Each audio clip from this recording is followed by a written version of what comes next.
song, bro. So it's okay. Oh, Using my time. Just you and Suno. Me is just sitting back with my prompts. Suno, write a song that's like a love song because Bray's not here yet. Yeah. And let's write it really okay, Suno. Make it good. All right, let's roll. Are we rolling? No. We are rolling, dog. Oh, we are. We are rolling, and this is 104, and I'm wearing in-ears today because I'm trying to clean up my act a little bit. Got my Mahalo vibes. Let me see. I hope this is... In-ears are crazy. They're so much louder. I hope this doesn't blow my head off. Here we go. Yeah. Can you hear that? Yeah. Cool. We on.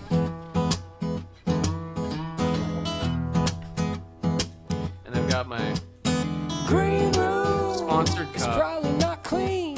Love The it. green room. It's definitely not Listener, green. we all need one of Green these. Come on now. room. Can I get some more ice? If you're not in the band, you can't get in. All right. 104. Yeah. Squeaky Yeah. chair. Back in the action. And listener, let's just get this out right away. Jeff looks like $1 million. New haircut. New haircut. Oh my goodness, dude! You look like you are auditioning for the new Jason Bourne movie. The dad who robbed a bank, not the star. No, I'm just kidding. You look great. It dude. looks like I robbed a bank and stole all the Kohl's cash. You robbed a bank in Hawaii with that shirt on, and nobody stopped you. That's awesome, Ooh, baby. Mahalo. I was like, because my hair was getting longer, and I was in my, in my mind I have long hair always. I'm like, no, I have long hair. Me too. It just doesn't look right anymore to me. It's just there's too much gray, and it's just Things change, it's bro. weird. And so I was like, I took my youngest kid to get a haircut, and we go to this place called Weenie Cuts. Oh my god! That's amazing. it's called Winnie Cuts. Oh but, no, it's called Weenie Cuts. I got you. yeah, so we call it Weenie Cuts though. That's better. And That's great. these awesome like Korean ladies, it's like, hi, can I get a haircut appointment for 12? And she goes, 12 o'clock? Okay, bye. Yeah, I love that. That's how our massage place is. Yeah, but it's like she's so dialed, you come in and she's just like, you sit here, and so we don't need to waste time with conversation. No conversation. I love it. And so the kid was getting a cut, and I was like, you know what? I'm just gonna go like super short. I don't give a shit, and then just let it grow from there, so I could live with it for a while. So this is a hair question, though, okay? Because I can't see the back of your head, but do you do? It's full on. So it's shaved real tight all the way around the back, right? And no, because sometimes people do the mullet vibes. Jeremy. Or at least the Jeremy, which is like kind of a faux hawk. You still leave some of the back long, so you got kind of a mini rooster. But you didn't do that. And I didn't do it this time. And the 2026 in me would say, yes, you want to do that because that's the vibe. But also, the 2026 Jeff in me said, you know what? Let's not try and play with shit's these over. trends. Yeah. Let's just well, go. dude, I get it because if I let my beard grow out, I look like Nick Nolte. So I need to be. Too, man. No, And, bro, that's this fine. Mine's also, like silver. It's silver, but the thing is that with like image and just how a head is built, especially my head. Yeah. When I cut this much on the sides for the listener, I've got the full skin cut on the sides, which is. It's pretty like it's tight. It looks good. It loses years though. You know what I mean? That's what Noelle told me. Yeah, I just got my sister cut my hair. She lives in Reno now, and as we all know, I go there pretty often. So I went to visit her, and went to school to be a hairdresser. So she cut mine. That's cool. It took her 4 hours to cut and color while we're bullshitting and listening to music. But Yeah. So see, I love that, and I wish I had someone. I used to have someone that I really trusted, and I would just kind of roll in and be like, she was kind of like a therapist and a hairstylist. Yeah, that's how they are. That's the best. I'd be like, ones. I don't know what I'm doing, and she'll be like, yeah, let's do this. I love that. Like, and I don't have that anymore, so I'm kind of like, I need to streamline this. But yeah, what I was gonna say is, now that I've cut so much off of my head, I'm like, I kind of need more facial hair now to balance. I thought you were going to say less to make it, more to balance out. Yeah. I need to balance out. Yeah. But this is pretty, pretty still. I like it all tight, but I was going to say it used to be for you that you have the haircut and therapist, but maybe you still do with your Korean lady. You're like, I'm having problems in my life. She's like, get over it. Yeah. Talk about it later. Like she doesn't. There's no conversation. It's like fix it. Yeah. Head still. Yeah, and I'm like, head still. You mean that in life? My head's not. Move your head to the left. Yeah, left. I think more you're right. progressive. I've been moving right for years. Yeah, this is deeper than I thought. I bet you that's $25. it. Yeah. $25. That's interesting. Which is amazing. Man. Hey, dude, I know. I spent years paying I don't know. I would pay $1.50 for. I'm still on that trip. And honestly, it's a lot of times it was very worth it because you'd be like, "Whoa, I'm like a new person." It's like I'm at the weenie cuts, 25. Well, you know what? That's the Alex Pell's approach to it. Because I lost my hair. I didn't lose her, but I don't know what happened. I think she moved the hairdresser I was using for a while. I'm like, Alex, man. Who do you got? And he's like Armando. Yeah. No, dude. It was the opposite. It was like Ted Snips or something. Really? Yeah. Dude, he's like, forget it. I'm not spending. He's kind of like your approach. Like I'm over that. I don't believe that. I don't. Maybe he went back. No, Sam's. It was called Sam's. Are you serious? Yeah, dude. Let's challenge him, Alex. I know you're listening. Call us. I know. Right in. Yeah, sure. I think he does know. Yeah. I thought that he gets a real fancy pants Hollywood haircut. Because I know sometimes he would drive, because he spends a lot of time just driving around the state, these other houses and stuff. And I think sometimes he gets a real fancy pants, British mod cut from someone special, Well, maybe now that his hair is kind of longer, he does do that. But when he had it tight and did it often and kind of got the textures, I don't know. I just remember he sent me to Sam's and I couldn't do it. Dude, I had a horrible experience trying to go cheap many years ago. It's with the long hair is very tricky because they can ruin you. They can really ruin you. And this lady, she's like, "Oh, my husband plays in bands." And I was like, "Uh-oh, this is going to go bad." And she gave me the Mary-Kate and Ashley bob. Yeah. Yeah. And I was like, you're like selling clogs in Holland with your hair. Back to He-Man. Yeah. I was I was so upset. I was like, I want to burn down this place. Oh yeah. Somebody's like, they walk up to you. They're like, "Ma'am, can I help you?" Yeah. Totally. I'm like, my husband plays in a band. Yeah. That's what I say now. Yeah. But yeah, with this, I'm like, you know what? I kind of feel like I'm at a point now where I'm like, anything is salvageable for the stage. Because if I get totally butchered, I'm like, you know what? I'll put a hat on. Yeah. Or I'll figure it out. Or you just cut even more off and shape it and stuff. I've had visions of me just shaving my head, but my wife really thinks that it would look so bad that she. Well, she knows better than me, but I think it would look good on you. And I don't know. Do you remember when I did it? Yeah, I do. I did it, and I liked it, but somebody told me that I looked like a tennis ball. Not great, but because I think my hair is too blonde. So it looked patchy bald. It didn't come out like a real hard hairline.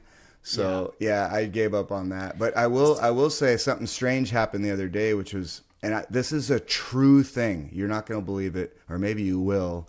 But I want to know if this has ever happened to you or anyone else. Someone named their dog after me. Like you. They named their dog Braden. Because of you? Because of me. I hate to say because of me, but they told me and they texted me a photo of the dog. And they're like, isn't that cool? Well. The dog's like busy taking a crap. You know, they took a photo of it. That's you. They just looked at the dog and they're like, Bray. You're Bray. Like, that's kind of a weird insult. Dude, I mean, a dog. A dog. I love dogs, you know, but that's the weirdest. I didn't know how to take it. I was like, hey, wow. Yeah, there should be some sneers in there, I think, too. Whoa, yeah, you got served. Oh, my God. Yeah, like, and then, oh, man. And then they named the turd itself after me. No, I don't know. Yeah. But, I would be like, I need to meet this dog. Yeah, I did say that. Did say that. Well, they go, we're going to bring it to your, you know, one of these festivals this summer, or him. We're going to bring you. We're going to bring Bray to it. And I was kind of like, yeah, we got to take a photo together. I'm going to lean into it. You know that. Yeah. I'll just embrace They're like, it. can Bray get some backstage passes to the... Yeah. Bray's hungry. Yeah. Yeah. Bray wants to go on stage. He can Bray sing. likes pets. Bray likes to be petted. Yeah. That is so strange. I mean, you know, a dog named Jeff is pretty funny, and I'm sure people do that, and I would actually enjoy that a lot. But if someone did it, like if they're like, no, it's not just Jeff, it's you. Sabru. Yeah. No, we named our dog Sabru. Yeah. I'd be like, fuck, what? Yeah. It's a little different. Bray likes to be pet on the and scratched on the stomach. Bray likes that. Yeah. That is fucking weird, dude. I don't know if I'll ever get used to this. How well do you know these people? Not very well, to be honest. Like, this was messages. I said text, but they were messages through Facebook. So that tells you, I think, a little bit more the maybe demo. And, so, you know, they're like, you know, we'll see you at San Mateo Music on the Square with Bray. That is awesome. I mean, I'm really uncomfortable sharing this, but I couldn't help it. I had to. Well, I guess if you can get past the why did you name your dog after me, it's kind of what else is there? Well, there's the step back where it's like they're not thinking of you. They're probably just thinking of you as like an artist. Like people name their dogs like Mick Jagger, right? Yeah. The Scottish people Terriers. Name their dogs like Bono. I know they do. Hendrix. Yeah, so they're you know, you're on that level to them where they're like, brave, dude. You know? Wow. I wonder what Bono would feel about that. You know what I mean? I don't really find that amusing. You know? Yeah. I don't know. That's amazing. You know, actually, your name is a good rock and roll name. There's no Brays. There's no other Brays, right? You would think that, and then when people go, I can't find you on Spotify. That's true. It's because they're all rappers. That's why it's not a rock and roll name. It's a rap name. And they spell it like you? Yeah. Mm-hmm. So that's why I'm going to try to make a post about this. My wife's been pushing me to do so, but I rebranded and renamed all the releases. Okay. On all platforms. If anyone has ever tried anything like this, it is a feat of impossibility. Fucking it's hell. So hard to do, and it actually took me years. You have to re-release. It took me years. Things. Right. Yeah, you have to delete them, but I don't want to lose the plays, right? I have some things that have 50,000 or whatever, so I didn't want to lose that, and that was the tricky part. You could just delete and redo, but the other thing is, I was on a label years ago, so maybe 2 of the records were from there, and they're shut down now, so I couldn't get in touch with them. They have to delete it. Whatever. It's a lot of crap, but it took so long, and finally now everything is under Bray and the Dens. Yeah. And I've been calling it Dens so much more, so more people I hope look it up that way, and Anyway, I'll share links. I named my dog Dens. Yeah. Yeah. The dog's gonna start releasing albums, and then it's gonna get even more confusing. They're gonna look up, and it's just that fucking dog looking at him. Yeah. Written by and produced by Suno. Here's Suno. Ruff, ruff. I just was gonna say I named my dog Suno. Yeah. That's pretty good. Only a dog that does whatever you say could have that. Yeah, name. Exactly. And then no imagination. And then vomits out some sort of amazing song. My dumbass, just being cute, when I released my very first Petrito song, released it Petrito in all caps, not thinking that was a big deal. I was like, let's do all caps. That's kind of cool, because you see some artists do all caps, some do all low. I didn't think about it, and I was like, yeah, that's cool, all caps. Then I released fucking like 20 other Petrito songs written normally. Not done it. It's two different artists. So now it's a different artist. So good job. It's just like I have this one. Yeah, it sucks. We're keeping it the same because Moth Tax is all caps, even the songs, and we're just keeping it. I like the all caps, and I like the all lowercase too. But listener that's doesn't know about this, you got to be careful because that metadata will put you in a different spot. And so I'm like, I keep telling myself too, I'm like, I got to take, because it's just a single, but I really like it. It's like this punk rock song. It's the first song I ever did. Yeah. But it's a different stinking artist, and it confuses people, and you don't see it.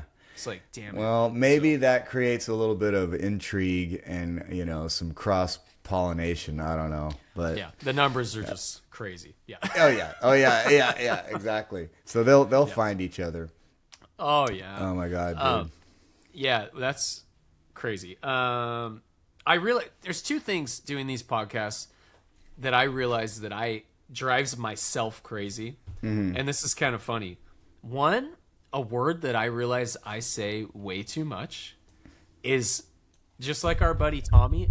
I say amazing like 1,000 times every podcast. And is this due to him? Is this an influence from Tommy, you think? Because I find myself doing it too. Maybe we started doing it ironically, and then it just became part of our vocabulary where it's a filler word. Like and instead of myself, you're like, I can't think of what I want to say. Amazing. Amazing. Yeah. Just like, my parents left me. Amazing. Yeah. Oh shit. Yeah. It's crazy how much. So it's like, I'm like, dang it, I need a new word. I need some new words. And so then another thing that I realize with podcasts, for me, I don't know how you do it. I'm never looking at the camera because I don't know if I am. Am I? It looks like you are. I have a method. Okay, this is kind of interesting. I'll see if any other podcasters or if the listener doesn't fall asleep. I know. Me explaining this. So no, sorry guys. Okay, so I have a large monitor screen. Okay, that I'm using. Most people kind of do that. So I have it HDMI'd into the laptop, right? So I'm looking at a huge screen for editing. It's the same one I use for that. Yeah. Then I have the window of our discussion set. I move that window right above the camera. Yeah, so it's like I'm looking half and half. Well, I'm just looking just above that light at you. I got you. You see what I'm saying? So I move. I kind of shift the window over to there. So I've tried that, and it's. Let me see. I'm gonna do something here.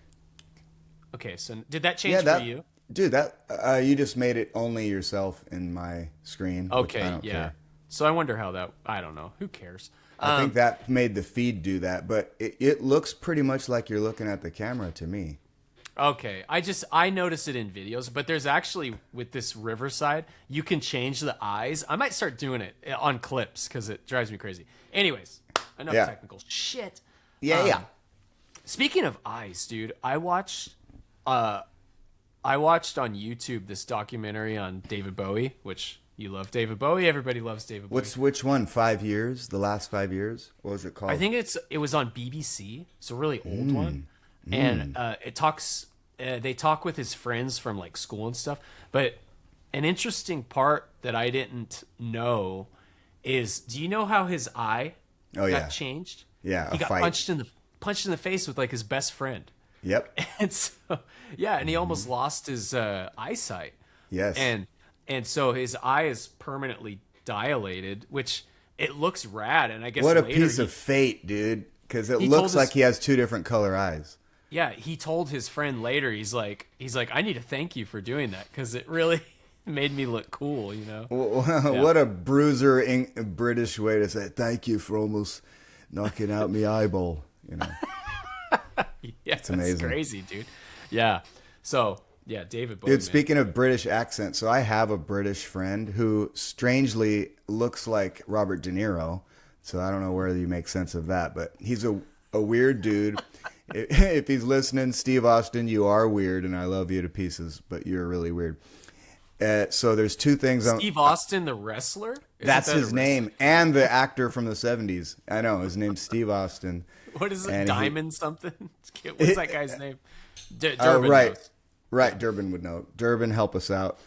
Okay, so Steve is a different guy. I don't, there's some spectrum involved, and for me too, probably. So I'm not ripping on anybody, but he's weird. And so the first thing is, I've known him over 10 years, maybe closer to 20. He's really a thoughtful guy. He's super duper intelligent, but only like in engineering. And in conversation, he's like faltering bad. So he came to meet me for coffee the other day, and then he texts me on the way that he's bringing a friend. I didn't love that. It was kind of like not what I expected, and I'm kind of was playing it very low key that day. So meeting a new person, I know this is my own choice, but I'm down. I got to be on. I had met the other guy once before, but so we're talking, and Steve's a little different this time. He's kind of now he's retired. He retired early because he made a bunch of money working for Google, and now he's just like doing whatever he wants and walking his two dogs named Jeff. And so he goes, and when he talks, he goes, in between everything he said. So he goes, I went to the doctor and she diagnosed me as a beast. And I was like, you're a beast? She said you're a beast? He goes, yes. I was all, huh? And I probably delivered that wrong, but he was saying obese. But he goes, she diagnosed me as a beast. And he kept saying obese. And I just was so thrown off, like, dude, no one, do even British people say obese? Like A' base? Yeah. So I finally figured out. I realized I was obese, so I couldn't go to Ibiza. Yeah, exactly. Yeah.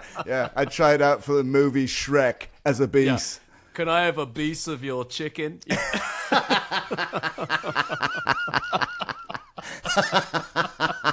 A piece of your chicken's amazing. Well, he's like talking, dude. It takes him forever to say anything. He's like, beast, and he's talking. What's his friend there doing? The friend is just like, he looks like he just rolled out of a cave. His friend is like really in bad shape. His name's Jeff too. No, his name is Steve too, though. I mean, not Steve and this too. Guy's Steve? Yeah, his name's also Steve, and he's from like the very north of Canada. He's also really weird. Hi, I'm Steve. This is Steve. That's my. I'm Steve.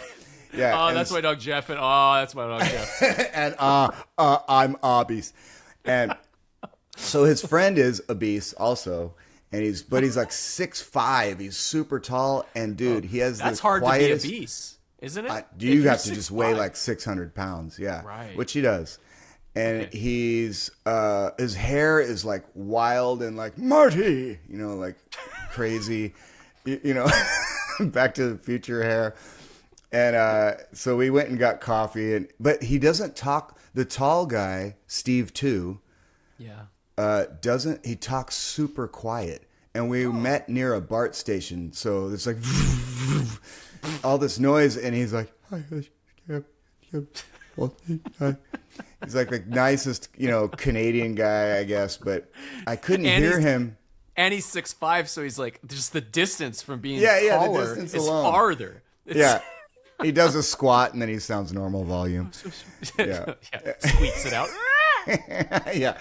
Yeah. So it was just the oddest conversation with, and on the other side. And finally, I start just getting impatient with, I do, unfortunately. I'm already impatient, but then Steve 1 is like, and I You're like, today, Junior? Yeah, pretty much, dude. I go, where should we go? Let's go grab lunch. What are you in the mood for? And he goes, I go, Mexican? And he goes, I hate when people finish my sentences.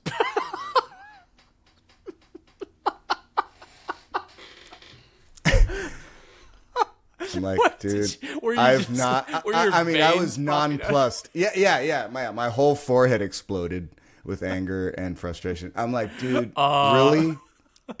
You know what I hate? It's that bad too. I'm not even. Usually I exaggerate. This one I'm underrating. That's undergraduating. Like, if he was on the podcast and I deleted all the ums, it would be like 3 seconds long. Yeah, exactly. Yeah, it's like a 4-hour podcast. Yeah, so fucking computer burns up. I'm like, how are you? He's like, good. It's weird. I wonder if it's like he's never been listened to. He goes, I hate when people try to finish my sentences. Don't do that. God, odd.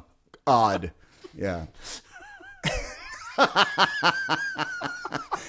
Oh man. Yeah. Love you, Steve.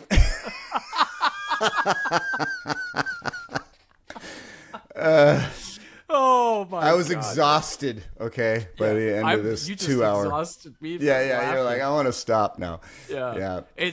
That is not amazing. I'm not going to say amazing. No, don't. It's oh my god. So it's funny with engineers. Engineers get stuck in a room for so long. It kind of makes them like socially awkward. That's I totally believe that. It's like us being at the mix desk all of our life, right? Yeah. Because we talk about how when we're stuck in that zone for 2 or 3 days, even you already notice that you come out of it like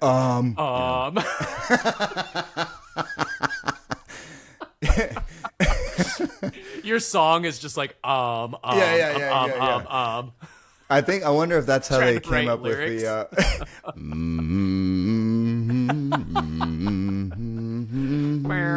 What is that? I love that song. That's it, buddy. Dude, that's a great song. And it's in the movie Dumb and Dumber. So Hell yeah. It's the best. Where's that band at? Crash Test Dummies. I remember when that came out. That was the era right there. That was like, dude. The story to that song is really weird. If you get into it, really? He's like, there was this kid who got burnt or get killed in an accident. It's like all maudlin, like detailed tragedy stuff. It's really interesting. Check it out again. And then he just it just hums his way to baritone. It's great. City. I've never heard a song like that before. No? Yeah, that's cool. So I played, I guess, getting into some shows. Mm-hmm. I gotta say, I've been cutting back my weeks.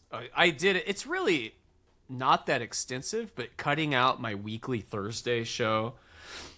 Mostly because of my kids' baseball schedule. I like to be there for those games. Sure. So I've made a point. I haven't been doing these random weekday shows. God, it just makes my life so much simpler. It's like, dude, I can feel it talking to you. Yeah, I miss the money. Honestly, I do. All that little coins, it adds up. shekels, it adds up, and I do miss it.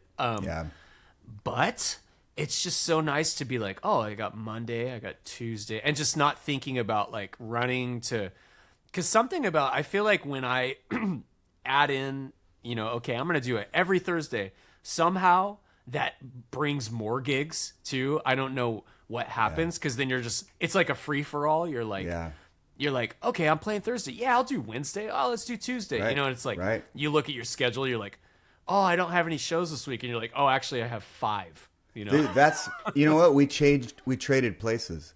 so now you're because just well, it. I remember you were in a little bit of burnout, and I was Yeah. kind of like thinking to myself, here's how out of touch with myself in life I probably am. I was like, yeah, but you know what? I kind of want to get back to that. And Yeah. I don't get burnout, I don't think, you know, and You're like, he's being it turns a out real... I do. You're like, wow, what a an dick. ungrateful prick. Yeah. No, I didn't feel that way because I get it. And actually, Noelle listened and was like, I couldn't relate with Jeff more. Like, I'm so in tune, and we are the really similar personalities. She kind of went off on it to say, I really get it. I feel bad for him, and I feel almost seen in a weird way because That's she was, cool. and still going through it.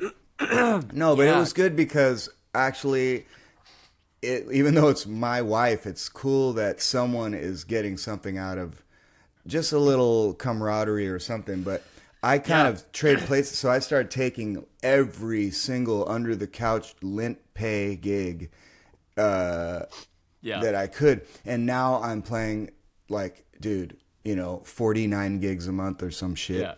And you know what though, I'm gonna have to balance it back out a bit too, because these like drives to Monterey are part of it.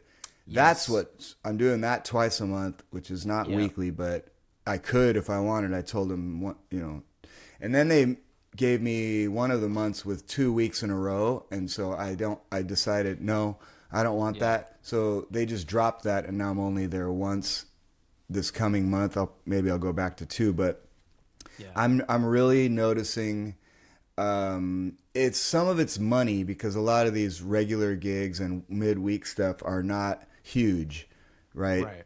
But they add up. But here's my thing is, you do miss it, but only for now, okay? Meaning a year from now, you will not know that you didn't have that money. Right. It's not enough like that. And but you will know that you spent more time kicking it with your sons, resting, being with your lady, writing, whatever other more valuable stuff.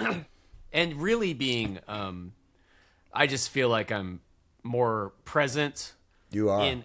And honestly, in music too, where I'm always thinking about music and like listening to music and thinking about like, what am I going to do? Like I need to write a song like this, and like really thinking about it, as opposed to being totally burnt out where I can't even think about music, which, I hate being like that, because there's a point where I'm like, I hate knowing that if I have a chance to listen to a song or something, I'm just like, nothing feels like I want to listen. Like nothing's inspiring to me. Right now. And that's a really bad feeling for someone that your whole life is music, because you feel kind of lost. And I was sharing it on this podcast where it was like, I really felt like I was like, I don't even know where I should be right now. Yeah, like, or if I want to keep doing this. You start questioning everything, where you're like, because the thing that you're supposed to love isn't making you happy, and it really isn't the thing. It's kind of all the logistics around it it's because if you just plopped me in a chair and gave me a guitar and said, do you want to play guitar and sing? I'd be like, yeah, that's what I want to do. Yeah. But it's the whole thing of like, do you want to drive 3 hours? Do you want to sit in an airport for 2 days or whatever? And it's also the other logistics, like, certain venues saying, which I get, okay, but it just adds pressure. They're like, nothing older than the 90s. We don't want to hear any 80s. Yeah. A good challenge, but I'm kind of like, I feel a little pressure with that now. And then, so this place I played last night, they didn't say that, but the crowd dictated it. I mean, everyone was super young. Yeah, so I played this place called the White Rabbit on Fillmore in the city, and I hadn't done one like that in quite a while, where it's like deep downtown kind of vibe. I don't know anyone, and I'm just walking into the war. Parking's crazy, probably. Parking's crazy, yeah. And trying to get people to come out, which I did have a lot of good buddies come out. Laura Lehman came, which was great. Sweet. And actually, this ties to you in a little bit of a way.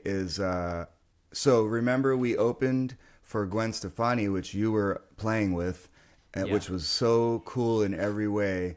Watching you play with her and just watching that show, which was very, very good. Noelle and I were blown away, straight blown away by.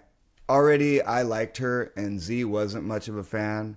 Yeah. Until then, we watched her energy. Yeah. I mean, good energy, not just physical having energy, which she did. Yeah. Right after, just side note. Yeah. That was the first show that she played since she broke her back. I didn't know that.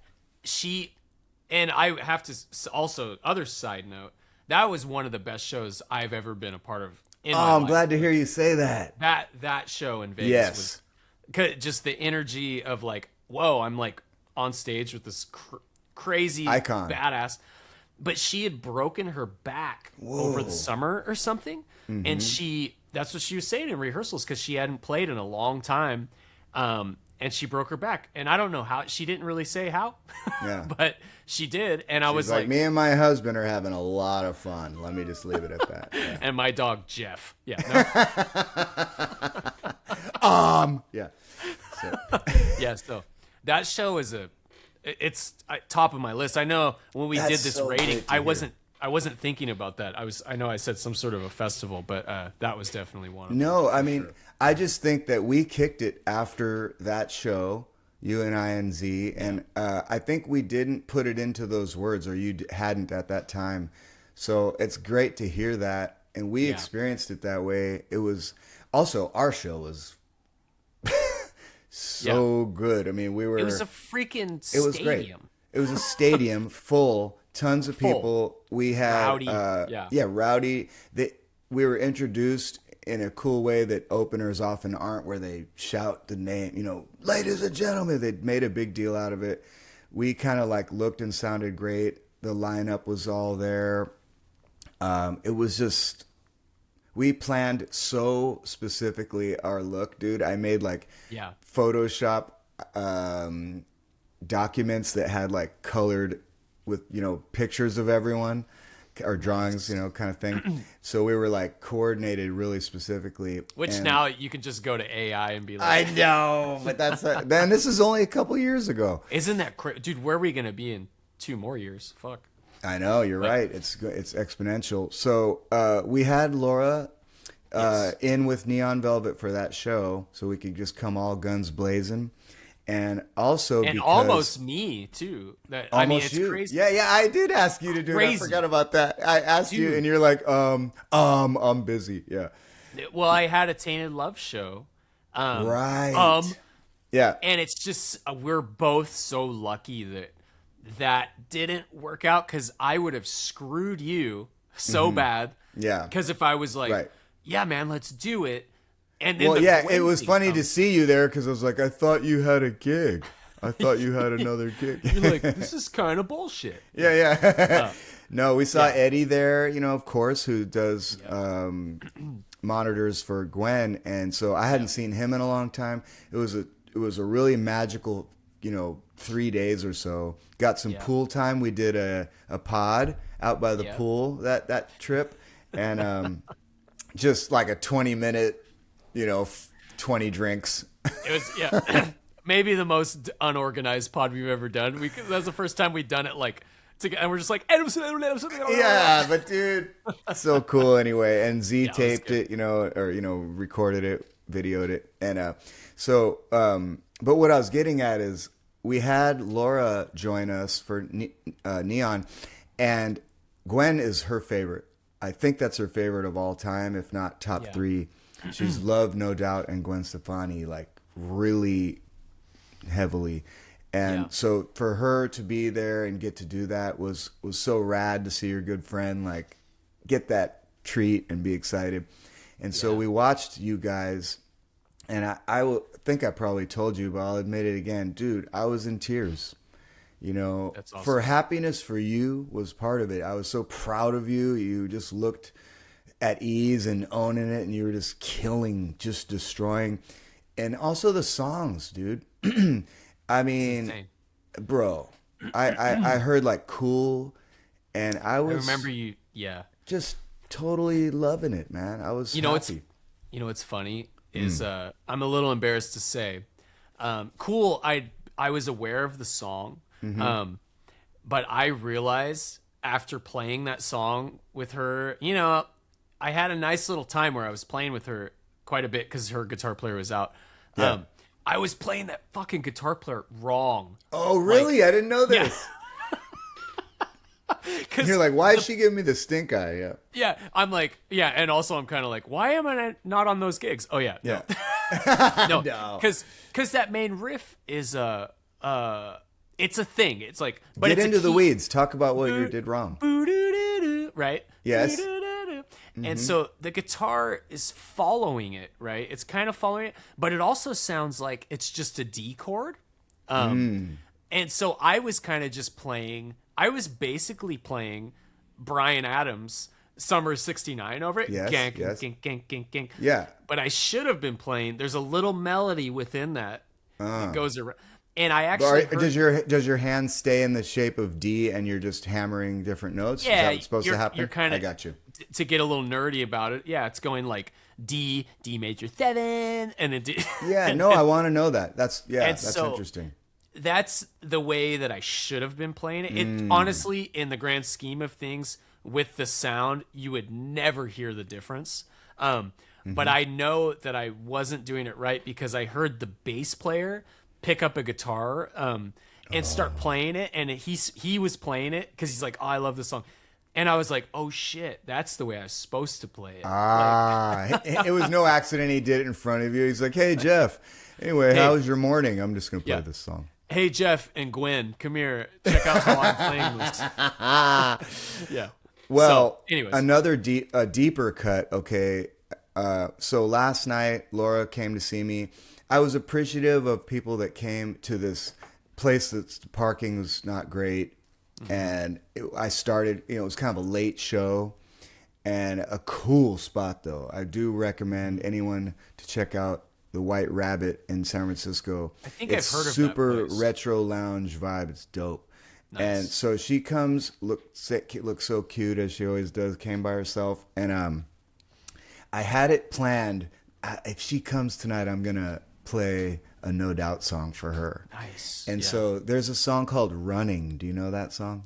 Running as fast as you can. Do you think we'll make it? That one. I know all that. That's the thing with that band. That stuff is part of my youth growing up. I know all those songs. Yeah. So, yes. But I think that the average person, even of that age group, may not know that. Maybe the average person. But you would know I'm just a girl or something, but maybe not Running is my point. Yeah. So it was a bit more of a deep cut and a just for her. So I kind of dedicated to her before I started the song. And it's kind of a touching song, very much so. So I put everything into it, and made it kind of like 10 times more dramatic and, just because I was feeling it. And it was just such a rad moment. And really, it's one of those things where I don't know who in the crowd knew the song, but it got the kind of response because of just the emotion of it and it being a good song. And it's kind of the same chords over and over, so you get to focus on some other, vocal things. And it's cool because it's in a range where you can kind of go for it at the top of the male register, or Yours or Mine. Kind of at the end if you want, and kind of do it. I did it really like gentle in the verses. This is also nerdy, too much information, but it was such a joy. And I kind of did that thing with a couple different songs. Like my sister came, she hasn't come to a solo show, and I can't remember when, but she lives in the city. So okay, yeah. I'm like, yeah, perfect. Come on out. They came there, and I played for her a Smith's "There's a Light That Never Goes Out," which kind of is a connection for she and I. And it's another, like, I guess you'd say tearjerker or just emotional tune. Really, Smith's emotional? You're kidding. Yeah. So there was a lot, and then I would follow it up with, like, you know, "Baby One More Time" or something, just to keep it, you know. So it was a great time, and it was a ton of younger people than are usually at these solos. I find just hanging out in bars is like 40 and up. Yeah. You know, don't you find that? Because younger people are not drinking as much. But at this place, dude, it was like all 20s. Nice. You know, so I played a lot more like Billie Eilish and different. It was good for me, Harry Styles and but they, you know, putting in some old ones here and there, which people was you know, was working. So the young generation is surprising that a lot of them really are hip to the old stuff that we know too. Especially yacht rock. For some reason, they're real into that. So I wish I knew some band that plays yacht rock, something like that. But yeah, something like Goatee, something or Beard Goatee Bay. Writers, yeah, man. So Mustache Harbor, yes, sir. Yeah, that's cool, man. That sounds fun, like doing a show that's like for like young people. It was. I mean, it's a straight up hip lounge, is what it was. Yeah. It makes you rethink your. I would imagine it makes you 100%. rethink your set list, right? Dude, like I didn't play 80% of what I usually play, so it made me have to really be on my game, and kind of. Randy from Super Diamond came though. Nice. Yeah, so he's actually the guy that I saw play there, and that's why I played there. Okay. You know, I just wanted to go support him on some Wednesday night, you know, a couple months ago, and he was killer. He did a bunch of, you know, great songs and some originals, which I did last night also. And that's also what made it cool.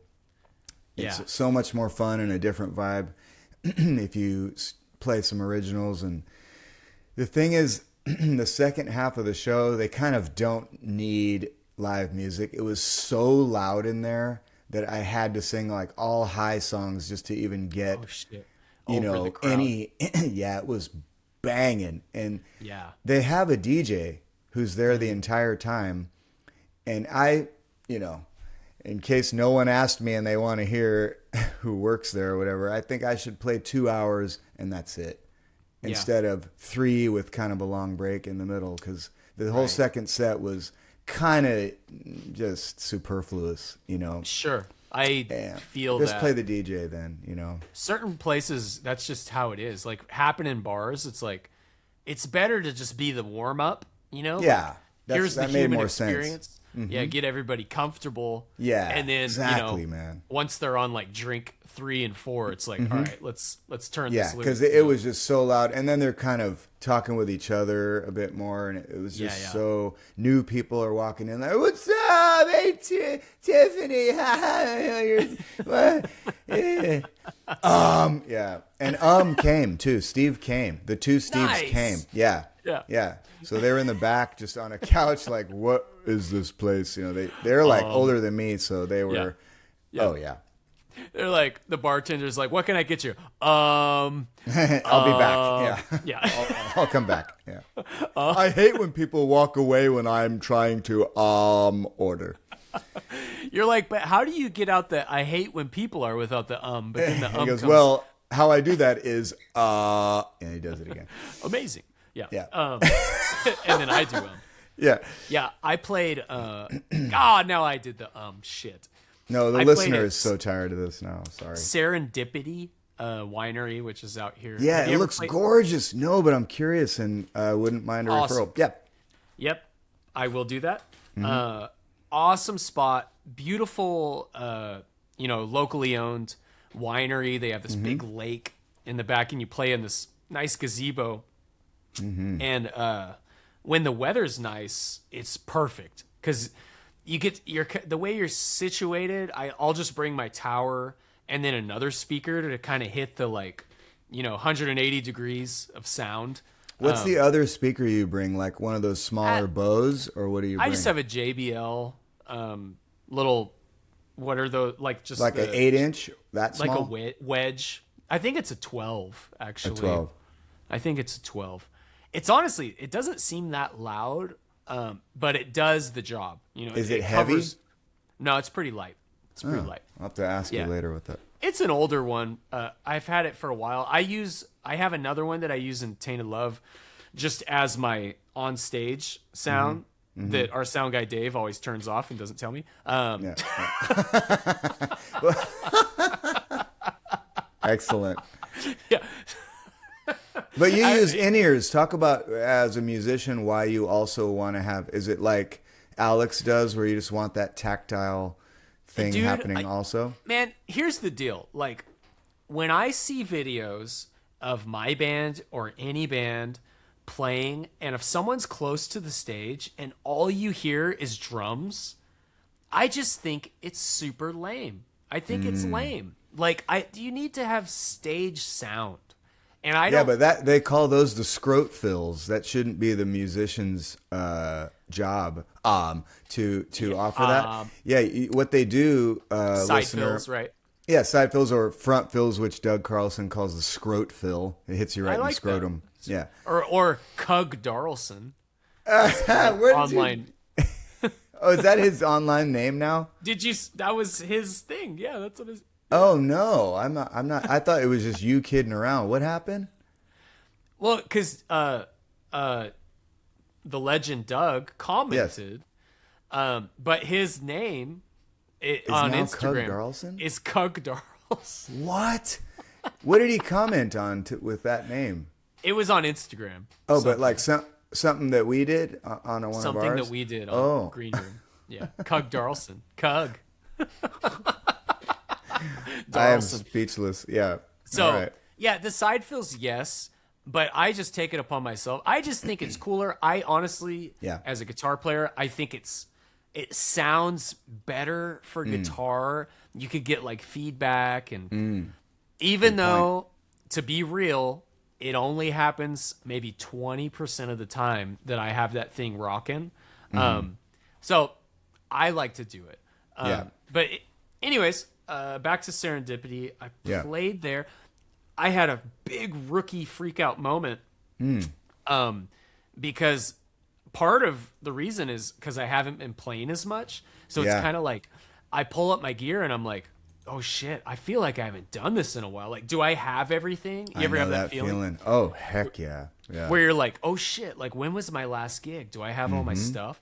Dude, I like look in the back in my rear view mirror into the, the SUV back. I'm like, Like, I'm like, okay, guitar's there. Okay, oh crap, did I not put a thing in or did I take something out?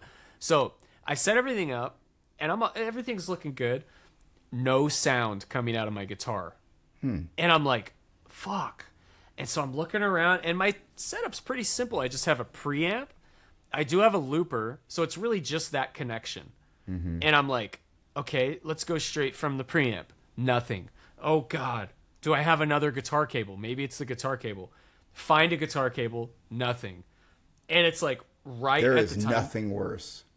It's right at the time when I'm about to start too. Like I'm right at it. And I'm like, fuck. And there's a lot of people out there. And I'm like, damn it. And I'm looking around. It took me about 5 minutes. I think Were you sweating? Yeah, I started to sweat. Yep. There we go. And so there was a input on my preamp that somehow got turned.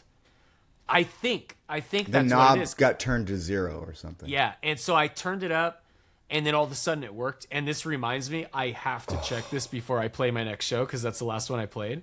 But I was like, dude, did the whole channel go out? Because if that happens, you are fucked. Basically. Well, you can't go direct into your speaker without the preamp. You could. No, I could. Yeah, but into the PA. Like, I was worried that the whole channel was out. Oh, the PA channel. The PA channel. I was like, dude, if this channel's out, like, I am screwed. So you only have a 2-channel PA. just 2 channels. Okay, see, that's what, and here's all this is very, to me, interesting and useful, possibly for other musicians. I am not teasing you, but I would never do that. With and 2 probably channels? Clay is like, I don't go any less than 24. But I do. I have to have at least 4, and mine has 6. But Nice. 2 of them are kind of 1/4 inch only, I guess. But yeah, 4 at least. Because also someone might want to make a speech, or someone else comes up and sing. You come True up, that. yeah, look at Jeff, come on up, man. And I do bring 2 mics. I have 2 I only mics. bring 1 stand though, so it would be a handheld for the other person. So mine is just this tower that I've had forever, 2 channels. But I was sweating. I was like, why? I couldn't figure out why. Oh, I would sweat. Yeah. It just kind of, I think it was the volume thing. It's one of those volumes that's all black too. You can't even see it. That's like, how they're making fuck? it. I know. Yeah, so I was just looking at the light on my preamp, like, okay, it's coming. Right, you see the signal coming, yeah. It's a nightmare, dude. So, but the gig was really good. So that was awesome. So, but the next day, Tainted Love played in Chico. And we played at this bar called Riley's, which is downtown. Sorry, this is weird with my inners. It's like, it's downtown Chico, right in the heart, like where all the frat houses are. And it's like college freaking central, dude. Yeah. And I'm pulling up and I was like, oh my God, like this is like crazy. Cause it's like people hanging off the balconies, like.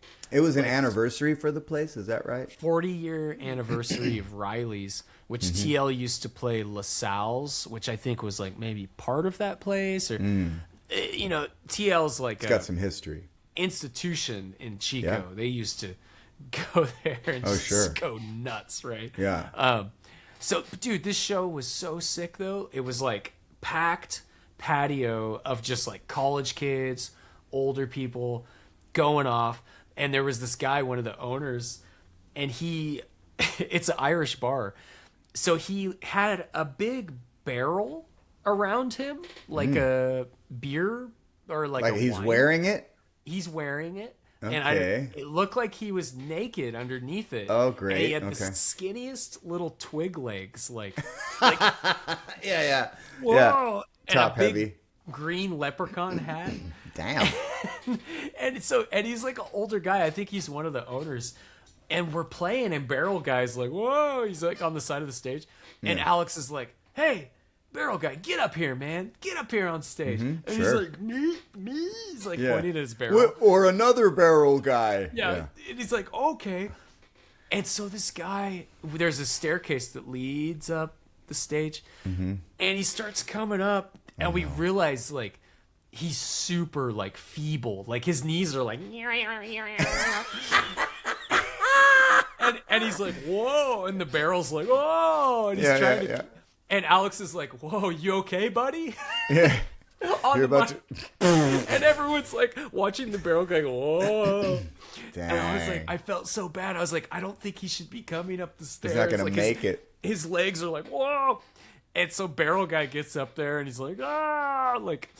jumping around, and he proceeds to like rip Metallica right after that. And so like Barrel Guy comes and goes, and then we had to take a break, and Barrel Guy's back there, and we're like, wow, Barrel Guy, this is crazy. And Muscat's like, what if Barrel Guy's like a figment of our imagination and nobody else can see him? Did you see Barrel Guy? Who? Yeah, like the Penguin and Billy Madison. Wow. Oh, that's awesome, dude. Yeah, the show was really cool though. And another funny joke that we were talking about was like, because TL did so much time there. Tainted Love for the listener. Tainted Love. I'm sorry. Tainted Love, the 80s band that I play in. Yeah. They played there so much back 30, 25 years ago. And this was in like, TL was a real band. Like, there was partying going on. Oh, yeah. This is Chico, right? So it was like, it's not like it is now. Like, now we're all mature adults. We have kids. And so like, after shows, we're like, see you later. And we drive home. Back in the day, though, it was like, you know, you weren't playing shows for money. You were playing shows to party. Fun. Yeah. Like, which is also how I started the band too, which is insanely fun. You would look at venues not as like dollars. You'd be like, that one's a good party. We've done it together a few times. Yeah, man. Hell yeah. So, but there was so much partying going on back in the day. I'm like, dude, what if there's like these like 25-year-old kids out there that like look like the old members of the band? They're like, oh yeah, forgotten kids. Right. And they're like in the crowd, like, my mom said my dad used to play in a band, just like this. Yeah, that's how it is, man. there's like little kids out there going, game over. Oh yeah, the old shit. Yeah, man. Oh, dude. That's cool though. You got like a epic. Homecoming, kind of a big epic thing. That's cool. It was cool. It's just cool to see the younger kids. They still listen to the same shit. You know, it's like I'm concerned when I hear. What do you mean? Because I didn't know. I think music. As us. They know the 80s. They know the classics. You know, if they don't know it, they're at least aware enough of it. Where because I listen to like I always try to stay up with like new stuff that's coming up. Yeah, and I'll hear like the new music, and I'm like, what? Like, yeah, I'm not getting a lot of it. But yeah, so that was who's your I think some of that may be how are you finding it or who's showing you new stuff, because there's right so you know, if you have the right person you can hear some great shit. Exactly. And it's like when I hear about new players and stuff that seem to be kind of like have their finger on the pulse of like what's cool, like there is this artist because like all the new Bieber stuff has really cool guitar on it. It's all like baritone. Yeah. And I was like, what's going on here? Because that's like pretty cool guitar. And so I start looking into it, and it's this artist McGee, who's a guitar player. Right. I know who that is. Yeah. Also has stuff. And to me, his music is very like, if you're 20 something, like that's actually cool right now. Like that's the cool stuff. Yeah. And I agree. It is very cool. Like go check out McGee. It's like, he plays like this Jaguar baritone guitar with all kinds of chorus on it. It's trippy though, because his music, like the sound now, it's very pulled back to like raw, like drum machines, vocals way back, and almost you can't tell even what you're saying. Like there's so much reverb, right? Which I don't really know how I feel about that. I think that's not my jam as a singer, obviously, but there's something about that I think you're hiding something. You're kind of like, I'm gonna get by on using a lot of reverb because maybe either I'm not singing about something interesting or my voice isn't that good. I think it's also a statement of like, it's kind of grotesque to be so, hey, look at me. So I think it's a little bit of a cultural statement on like, you know, selflessness or less, bravado that we've done for so many years. I think it's very uncool, actually. Yeah, is what you're saying, right? So like that generation is very, they don't want to be like look at me vibes, right? Which is pretty interesting. Yeah, but I do appreciate that guy McGee, Bieber heard that and was like, whoa, that's dope. And so Bieber put it on his, and Bieber's like in the front, right? His vocals are like blam, like so it's, and I dig that. That's like, he ain't hiding from anything. I love the sound of his voice too, to be honest. Dude, I'm a believer. Me too. And I've always thought with him, he has a sound regardless of what he's singing. The notes that he hits and the way he hits them, I know it's him.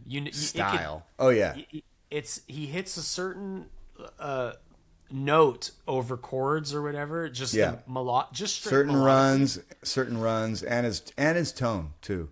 His tone, he's dope. 100. Yeah, and he plays instruments too. Have you ever seen him play drums? We've talked about. Oh, we have. Yeah. Not like gonna knock you out, but it's fine, dude. So Yeah, so but the McGee stuff is really cool, and he's actually got some really cool videos that I was like, well, I kind of want to steal that idea. Oh, one sec, man. Yep. Bray's going to feed his dog Jeff. And I forgot I had the yeah.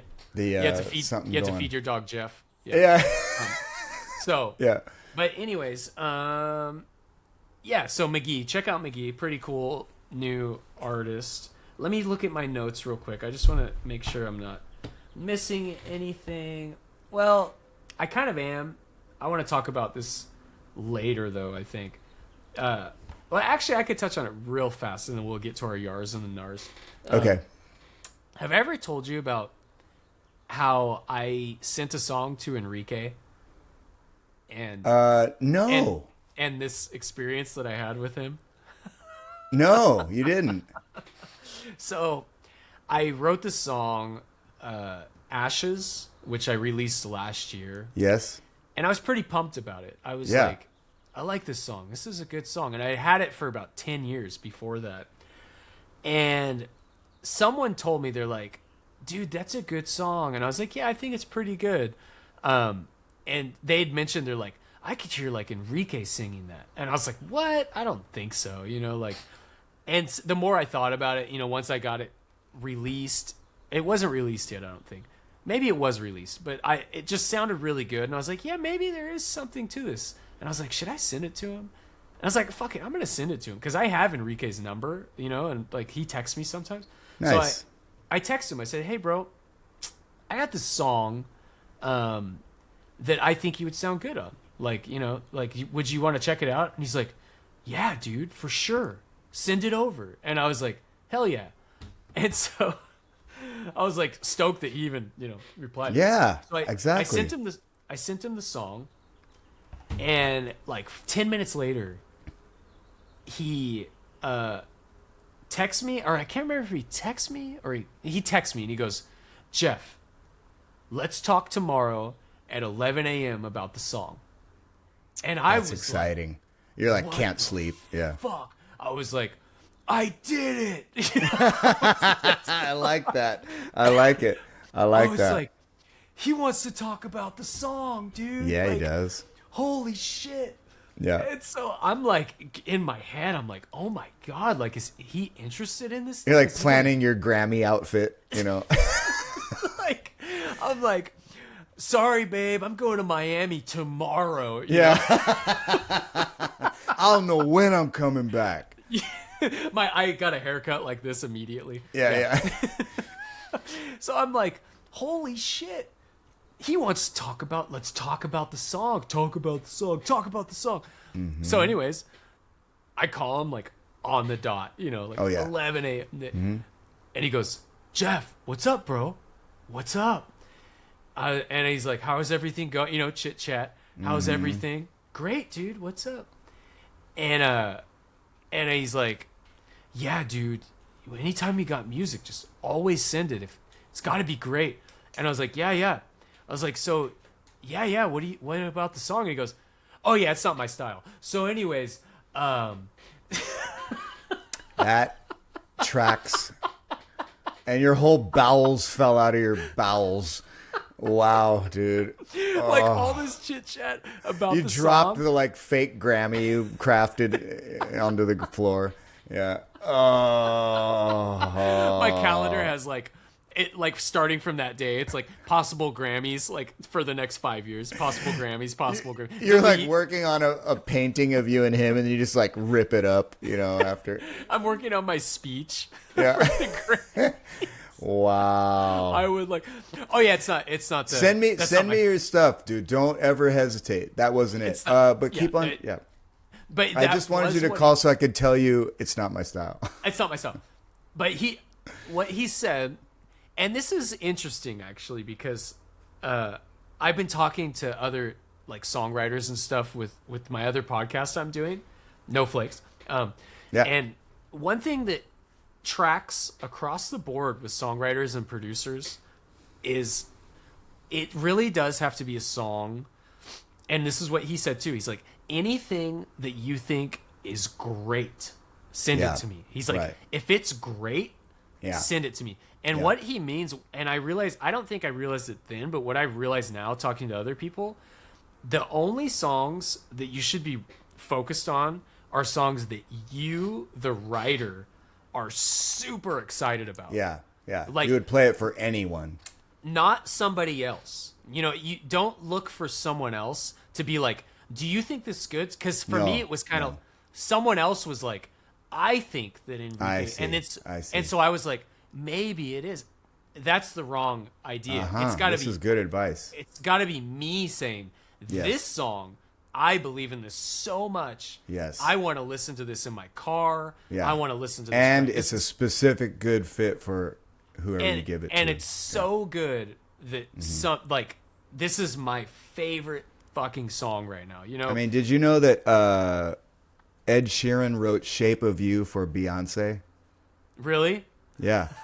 I know, it's interesting though. And she's like, yeah, call me up. It's not my style.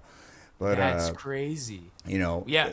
I'm sure he believed in it like that. And it was, I could see her doing it even. Exactly. But, man, that's interesting. Important lesson in songwriting. And actually, it's kind of like, there's like a relieving feeling about that too.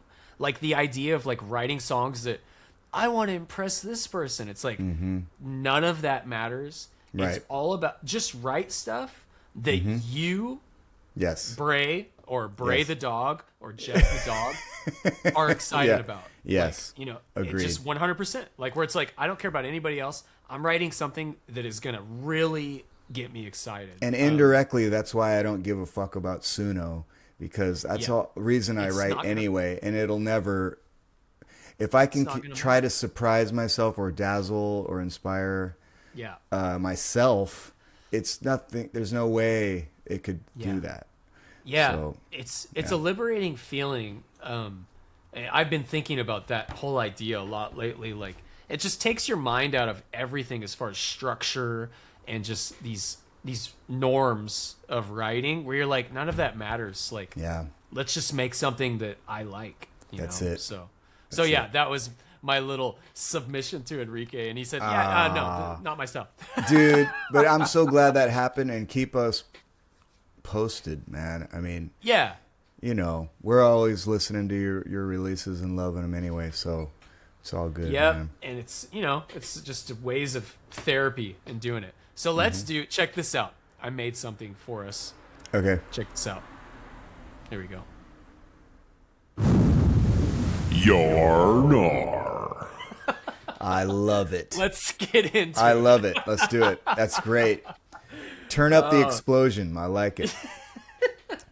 So what do you got? You got anything I got for us? this. Yarnar. People that have more than one social media account. And I don't mean Petrito and no. I have two. Okay. But I mean the same name, and they're both just personal accounts. Man. Have you seen that? I see it, and mostly on Facebook. You get requests too, and you're like, "Who's this?" And you're like, "What the hell? That's the same person." And right? Yeah. Well, it's like they kind of got locked out of one account, maybe, or they just forgot. But it's so annoying because now I have two friends. That are named Jeff. You know, Sabru. One's a dog. And it's almost like they're on one account and they're pulling one of these like, I'm gonna take a leave of absence and cleanse my mind from social media, and then they'll just start another account. I mean, I don't know why they do it. I guess some might be business even though they're named the same, which you shouldn't. You should name it something else. Anyway, I'm likely to delete one of them. So I don't understand it either. It's like a rebranding of their life or something. Which, I saw a meme that was like, it was like, woman whose life is total shit show rebrands her life to My Journey. Oh, that's good. I like that. That's actually kind of clever. That could be man too, also. Yeah. And more likely. So I got to gnar that for you. Gnar. To gnar. So mine, check this out. I'm actually kind of proud of this one because So this is straight gig related. Grabbing